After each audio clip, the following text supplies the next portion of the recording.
1 in 10 Canadians are affected by kidney disease, with more than 4,000 people currently on the organ transplant wait list, the majority of whom are awaiting a kidney. Our dear friend, you know her, you love her, Cristina Howorun is a CityNews journalist who is on that waiting list. She joins us now to share her story once more. Good morning, Christina. Good morning, Dina. How are you? Christina. Hey, I'm doing okay. It's so good to see you. Thank you for being here today to thank talk you for about having this. me. Because we have a lot of people who watch this show. And I don't care if you're late for work today, please stick around because you can literally help save a life, including our dear friend Christina. I said to her during the break, we are going to take off our broadcaster reporting hats, and I want you to just share your story to Canada right now. We're familiar with your 2019 story. It was when you first needed a new kidney. And tell us a little bit about what happened back then with your cousin.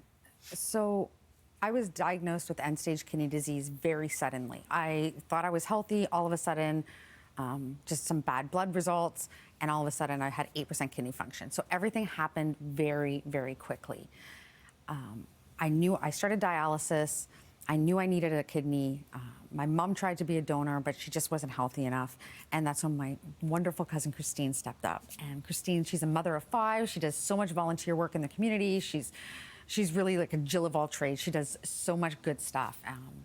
And this was like, she's such a charitable person, and this is beyond charity. So she went through the process to find out if she could be a living donor, and we were a perfect match. And on the very day that the Raptors won the NBA championship, we had our transplant. And we did this at Toronto General. And I woke up and people were cheering on University Ave. And so you're so drugged up and you don't know what's really happening. I'm like, oh my gosh, I died. And then I was like, oh my gosh, they're cheering for us. And I was like, okay, wait, no, it's like this whole thing, okay, you know, it was one of those. And I really embraced the next 5 years. COVID happened, so we couldn't travel right away, but you know, we were doing everything we could. I got involved in a lot of different organizations. I do a lot of stuff to promote organ donation, to work with the Kidney Foundation. I never thought that I'd be sitting in this chair again. And I got these really great opportunities to work in documentaries. And so I got to work with, you know, sex trafficking victims and tell their stories and give voices to victims of gun violence. And I got to do all these great things. And all of a sudden, it was all gone again. And they're not quite sure what happened, but my numbers and my kidney functionality kept on dropping. And they have come to the conclusion that they believe it was when I contracted COVID, that it lived in my brand new kidney, because people with transplants are immunocompromised. We take a lot of drugs to make sure we can keep our new organ.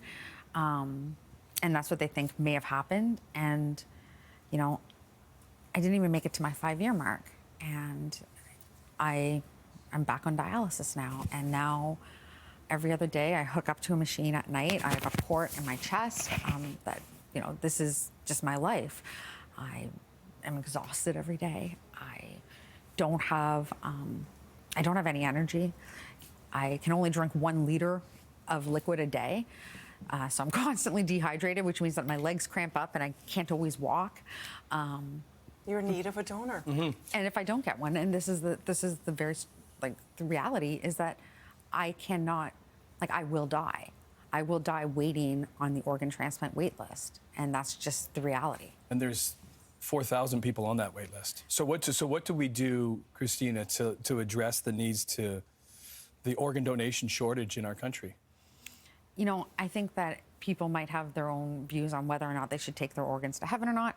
I think that we should keep them here. I am biased. And I know that there's been movements like in Nova Scotia where you, instead of opting in to be a deceased donor, you have to opt out. So this is something that's been happening in Nova Scotia. You're assumed to be an organ donor upon death unless you sign the form saying you don't want to.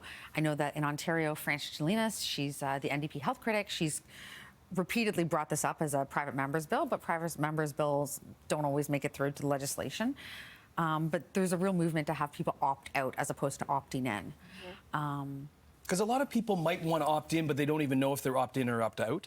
It could be that situation. I mean, and it's really easy to sign up to be an organ donor, especially a deceased one. You just go to beadonor.ca.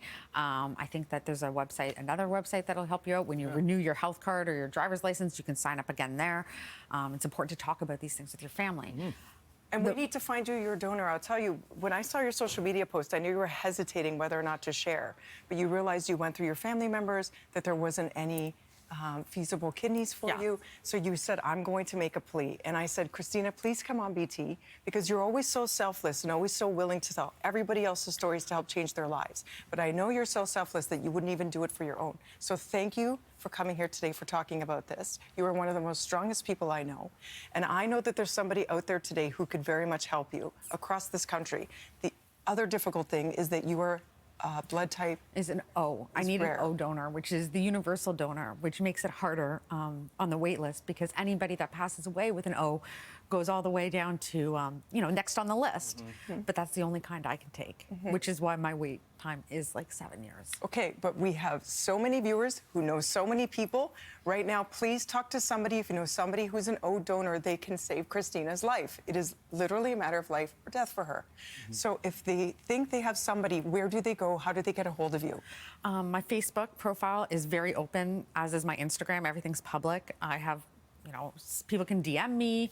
You can send me messages. All of the links to the forms to fill in and all of that is on like a pinned post. But all of that is very public and it's very, very findable. Christina, we love you. We pray for you. Whenever you want, come talk to us, visit us, whatever we can do. We want to help you. You are our sister, and we want you here, and we want you healthy. And it's going to happen, okay? Thank you. I love you. Thanks Thank for you. sharing. Thank you.